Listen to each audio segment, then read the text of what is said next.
नमस्कार, आप सबको का एक बार फिर से स्वागत है आपके अपने YouTube चैनल पर और आप देख रहे हैं अमित अम्बज। तो फ्रेंड्स, जैसा कि आपको पता है, Bihar civil court clerk mains exam पर जो डिस्क्रिप्टिव का पेपर था, लेटर राइटिंग वगैरह, प्रेसी राइटिंग, ये सब हम लोगों ने इस चैनल पे अपलोड किए थे। लेटर मेयर को लिखना हो, सीनियर एसपी को हम लोगों ने लेटर लिखा था, एडिटर को लेटर लिखे थे, प्रेसी राइटिंग को किस तरीके से लिखना है, ऐसे को कैसे लिखें कि आप ज़्यादा अच्छा से अच्छे स्कोर कर पाएं। तो ये सारे कंटेंट्स हम लोगों ने इस चैनल पे अपलोड किए थे। आपके एग्जाम भी हो चुके हैं और एग्जाम के बाद जो सबसे पहला चीज होता है कि भैया क्वेश्चन कैसा आया, किस प्रकार का आया, क्वेश्चन का लेवल डिफिकल्ट था, इजी था, मॉडरेट था, बहुत हार्ड था, उस पर चर्चा होगी थोड़ी बहुत। और उसके बाद सटीक कट ऑफ। सटीक कट ऑफ का मतलब ये नहीं कि एग्जैक्ट क्या आपके पास आ रहा है उस दिन कट ऑफ, उस पर हम लोग चलेंगे, एक प्रोबेबिलिटी, लेकिन वो सटीकता की तरफ ज्यादा जाएगा। ठीक है, लगभग आप उसको मान सकेंगे कि हाँ उसके आसपास ही होना चाहिए। ठीक है, और बिल्कुल छोटा सा ही वीडियो है, ज्यादा इसमें कुछ लंबा हम लोग नहीं करेंगे, काफी शॉर्ट एंड सिंपल कंसाइज में काम करेंगे। प्रेसी राइटिंग आपने पढ़ा भी होगा, तो इस वजह से कंसाइज तरीके से और एग्जैक्ट देखते हैं लॉजिक के साथ कि किस तरीके से आपके कट ऑफ का संभावना है। अब देखिए, सबसे पहले तो यह है कि पेपर कैसा हुआ है। ठीक है, तो पेपर के लिए बहुत सारे डिबेट्स मैंने देखा है चैनल वगैरह पे। डिबेट कहें या फिर लाइव जिसको बोलते हैं, कि पेपर बहुत हार्ड आया है। और हार्ड एक्चुअली इस वजह से ज्यादा लगा है क्योंकि समय जो टाइम था 2 आवर्स और उतने सारे क्वेश्चंस को करना वाज डिफिकल्ट। ठीक है, आप लोग सभी लोग तैयारी कर रहे हैं, अगर इसी क्वेश्चन को आप ज्यादा थोड़ा सा टाइम ले लेंगे, आप 2 से 3 घंटा अगर हो जाता तो आप लोग फिर इसमें बहुत बेहतरीन करके आ सकते थे। लेकिन चूंकि टाइम फ्रेम काफी कम है और 2 घंटे में ऑलरेडी एग्जाम का प्रेशर होता है सेंटर्स पे, और उसके बाद थोड़ा सा नो डाउट लेंथी पेपर था, तो उसको मद्देनजर हम लोग देखेंगे कि किस प्रकार का कट ऑफ वगैरह रहने का संभावना है। ठीक है, चलिए जल्दी से हम लोग चेक कर लेते हैं। देखिए, सबसे पहले तो आपको पता है कि ऑब्जेक्टिव हमारा 20 मार्क्स का आया था। ऑब्जेक्टिव 20 मार्क्स का, ये वो ऑब्जेक्टिव्स हैं जहां पर आपको एमसीक्यूज के फॉर्म में था, यानी 4 ऑप्शंस आपको दिया गया था एमसीक्यूज के फॉर्म में, 4 ऑप्शंस दिए गए थे। इसको आप बिल्कुल आसानी से जल्दी कर सकते हैं अगर आपको आता है। ठीक है, ये इसका नेचर होता है।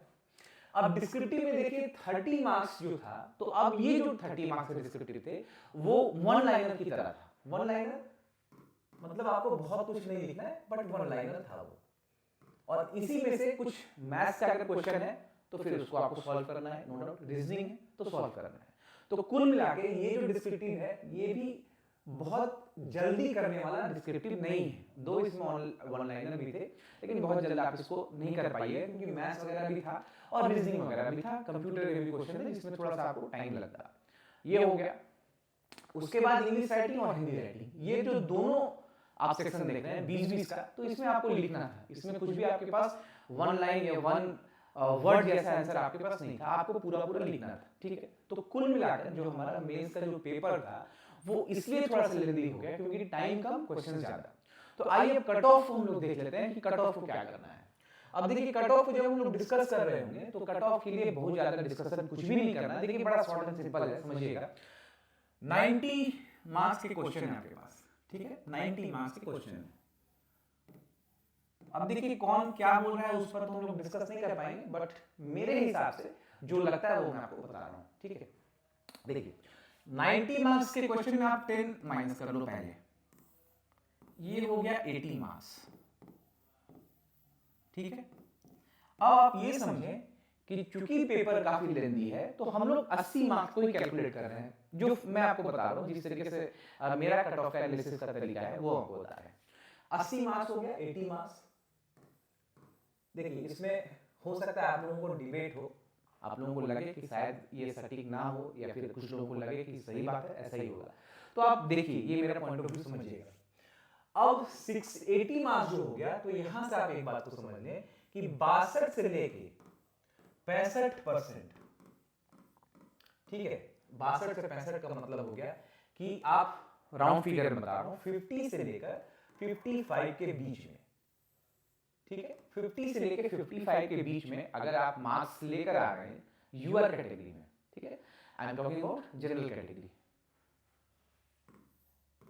ठीक है, अगर आप 50 से 55 के बीच में ला रहे हैं तो फिर आप के क्वालिफाई होने का परसेंटेज बहुत अच्छा होगा, क्योंकि देखिए 62 से 65% काफी अच्छा एक क्वालिफाई करने के लिए वैसे एग्जाम में जहां पर आपको अभी एक और स्टेज देने होंगे, और स्टेज का मतलब इंटरव्यू, तो वहां पर 62 से 65% बहुत ही अच्छा परसेंटेज, ठीक है। क्योंकि देखिए फाइनल जब भी सिलेक्शन होना है यूआर कैटेगरी में, मान के चलिए, क्योंकि कंपटीशन बहुत ज्यादा हाई है, हर जगह पे आप एक प्यून का एग्जाम दें या फिर आप किसी भी प्रकार का एग्जाम, कितना भी बड़ा एग्जाम दें, तो कंपटीशन आपके पास बहुत है, ठीक है। कंपटीशन हर जगह आपके पास बहुत मिलता है।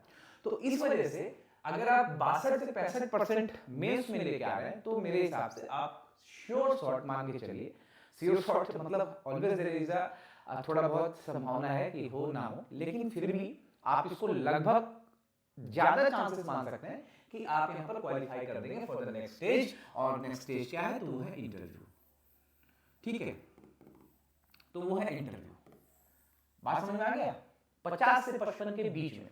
और ये 50 से 55 कहां से आया, तो कोई भी अलग ट्रिक नहीं है, ये 62 से 65% मेरा जो अनुमान है सिविल कोड को लेकर ये है। क्योंकि सीटों की संख्या कम हो गई है, उसके बावजूद ठीक ठाक है सीट, ठीक है। कम तो हो गया नो डाउट, उस तरीके से बीच में उसको कम नहीं करना चाहिए, लेकिन फिर भी आप उसमें कुछ कर नहीं सकते हैं, किसी के हाथ का नहीं है वो, क्योंकि वो पूरा राइट्स रिजर्व होता है जो भी एग्जाम कंडक्टिंग एजेंसी है या फिर एग्जाम कंडक्टिंग बॉडी है जिसके लिए एग्जाम लिया जा रहा है। तो यहाँ पर इसमें कुछ नहीं कर सकते, तो नो नीड फॉर, हम लोग को ये बस उसी तरीके से क्राइम फॉर द मून वाली बात, यहाँ पर आप रोके भी कुछ नहीं कर सकते, हो गया वो काम, ठीक है।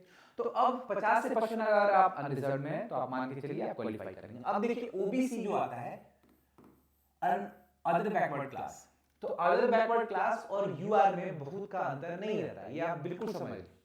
कई बार आप ये भी देखेंगे कि बिल्कुल मार्क्स सटा सटा है। सटा सटा कहने का मतलब कि जनरल की तरह ही है, यूआर की तरह ही है।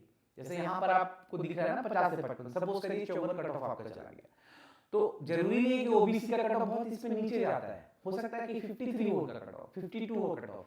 तो इसी वजह से अगर आप ओबीसी के बारे में बात करें तो ज्यादा आप माइनस नहीं लेके चल सकते हैं, ये -2 या 3 मार्क्स तक आप इसको लेके चलें, 2 से 3 मार्क्स का ही आप अंतर रखें, यानी ये जो आपको हो जाएगा 48 से 52 या 53 आप इसको लेके चलें, समझ रहे हैं। और ये जो लोअर लिमिट 48 है, इसको आप मान के चले कि बिल्कुल मतलब 1-2 नंबर का ही माइनस होगा और ज्यादा नहीं।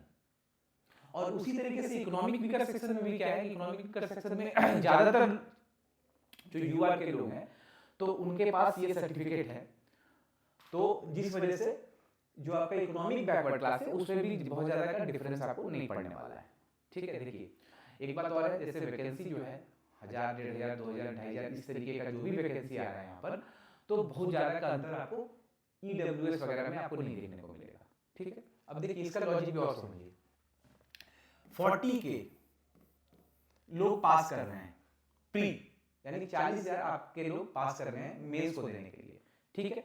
ये तो बात समझ में आ ही होगा आपको। तो 40,000 में अब सीटों की संख्या को देखते हुए ये जो कट ऑफ है ये आपको बिल्कुल समझ के चलना है कि ऐसे ही होने वाला है। अब आइए एससी एसटी, तो एससी एसटी का अगर आप कट ऑफ देखिएगा तो देखिए एससी एसटी का अगर आप कट ऑफ देखिएगा तो एससी एसटी का कट ऑफ भी मेरे भाई बहुत ज्यादा नहीं कम होने वाला है, ये आप मान के चलिए, ये आप मान के चलिए 42 से लेकर 46 के बीच में, ठीक है। 42 से लेकर 46 के बीच में ये एससी एसटी का कट ऑफ है, ठीक है। ये मेरे हिसाब से लग रहा है। अगर आपको इस पेज में क्लियर नहीं दिख रहा है तो देख लीजिए, मैं आपको क्लियर बता दूं कि यूआर के लिए कितना, ओबीसी के लिए कितना और एससी एसटी के लिए कितना, ठीक है। देखिए यहां पर यूआर के लिए आपको मैंने कितना बताया, 50 से 55,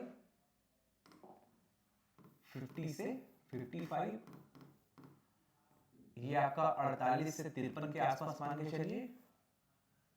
और ये जो एससी एसटी है इनके लिए बताया गया 42 से 46, ठीक है, 42 से 46। तो ये जो मेरा कट ऑफ का प्रेडिक्शन है, कट ऑफ प्रेडिक्शन मेरा ये है, ठीक है। और आप लोग खुद भी देखिएगा क्वेश्चन पेपर, तो आप लोग खुद एग्जाम दिए हैं तो आप लोग हमसे ज्यादा अच्छे से देख रहे हैं। आप घर में आके जब देख रहे होंगे क्वेश्चन पेपर तो पेपर आपको समझ में आएगा कि ये जो ऑब्जेक्टिव वगैरह है, जैसे ये ऑब्जेक्टिव था, ठीक है, यहाँ पर ऑब्जेक्टिव का क्वेश्चन जो था, तो क्वेश्चंस ठीक पूछा गया है, ठीक है, क्वेश्चन ठीक पूछा गया, जो तैयारी कर रहे हैं अच्छे जेन्युइन तरीके से, तो उनको पता है कि क्वेश्चन का लेवल कैसा है, ठीक है क्वेश्चन अच्छा है। आप कहाँ पर फंस रहे होंगे, तो फंसेंगे आप मैथ्स वगैरह में। तो मैथ्स में भी क्या फंस रहे होंगे बता देते हैं कि मैथ्स देखने से आसान लग रहा है, पर उसमें थोड़ा सा वो कैलकुलेशन पार्ट है, तो वहां पर आपको टाइम लग रहा होगा नो डाउट, और एग्जाम के प्रेशर में हो सकता है कि गलत भी बन जाए। रीजनिंग में भी ठीक उसी तरीके से, रीजनिंग में भी जैसे 8 लोग नॉर्थ फेस करके बैठे हुए हैं, तो वो रीजनिंग भी जो आपको दिया है, तो वो रीजनिंग तुरंत में नहीं है कि 10 सेकंड में आप बना लेंगे, 20 सेकंड में बना लेंगे, 1 मिनट में बना लेंगे, उसमें भी आपको टाइम लग रहा है, उसको भी आपको देखने में, वेरीफाई करने में, तो अच्छा खासा टाइम उसमें भी कंज्यूम कर लेता है, उस तरह का भी जो क्वेश्चन है। तो डेफिनेटली जो टाइम फ्रेम था 2 घंटा, उसमें ये क्वेश्चन का संख्या जो है और जिस पैटर्न पे क्वेश्चन पूछा गया है वो थोड़ा सा है ज्यादा। तो इसी वजह से हमारा जो कट ऑफ कंपटीशन बिल्कुल आप समझ लें क्लियर, 62 से 65% जो आपका फाइनल इस तरीके से आपको कुछ दिख रहा है। अब देखिए इस बीच में जो लोग हैं, अब एक बात और समझिएगा, अब ऐसा नहीं है कि अनरिजर्व में मान लीजिए कोई 48 जिनका समझ में आ रहा है तो वो लोग आप रेस से बिल्कुल हट जाए, वो काम मत करिए। इंटरव्यू के लिए आप जरूर प्रयास करिए, ठीक है, क्योंकि ये क्या है ना, कट ऑफ प्रिडिक्शन है, ऐसा नहीं है कि ये जो कट ऑफ है यही फाइनल है, या फिर और भी यूट्यूब में या फिर और भी जो ऑफलाइन टीचर्स पढ़ा रहे हैं वो जो बता रहे हैं वही फाइनल है, ऐसा तो नहीं। कट ऑफ जो भी डिटरमाइन किया जाएगा वो जो भी कंसर्न बॉडी है, कंसर्न एजेंसी है, उनके द्वारा किया जाएगा। तो इसलिए इस बात के लिए आप लोग कंफर्म ना रहें किसी भी कट ऑफ को देखें कि भाई यही है, ऐसा नहीं है अगर आप 48 है तो आप एकदम हतोत्साहित हो जाएं और आप लीग से बाहर हैं, ऐसा नहीं है। इस बीच में मतलब समझिएगा कि इससे आसपास जो लोग हैं तो वो लोग आप लोग तैयारी करिए इंटरव्यू के लिए, ठीक है। और इंटरव्यू के लिए हमारे चैनल पे वीडियो में जरूर डालूंगा, क्योंकि इसी संस्थान में काम करने का जो अनुभव हो चुका है 10 से 12 साल, तो डेफिनेटली कुछ ऐसे बातों को आपके सामने जरूर वीडियो के फॉर्म में प्रेजेंट करूंगा जो आपके लिए बेनिफिशियल होगा for the purpose of interview.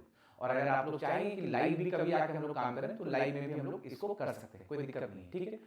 तो आई होप ये वीडियो आपको काफी क्लियर छोटा सा समझ में आया होगा कि मेरा क्या कहने का मतलब है, किस तरीके से चीजें होनी चाहिए, ठीक है।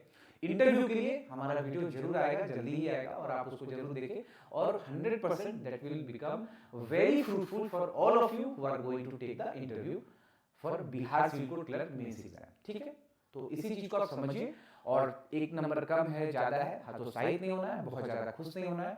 आप मान के चलिए कि एक अपॉर्चुनिटी आपको मिला है, तो definitely you have to crack that opportunity, आप लोगों को पकड़ना है उस अपॉर्चुनिटी को, ताकि आप अपने जीवन में बेहतर कर सके और एक बेहतर अवसर को हासिल कर सकें, मुकाम को, ठीक है। तो thank you so much for watching the video. इसको आप समझेंगे, मेरी बात मेरे कहने का जो मतलब है उसको आप बिल्कुल समझिए, और इसको आप शेयर करिए और सब्सक्राइब करिएगा, और आने वाले जो इंटरव्यू के वीडियोस हैं वो भी आप इसमें देखेंगे। So thank you so much for watching the video and have a very nice day.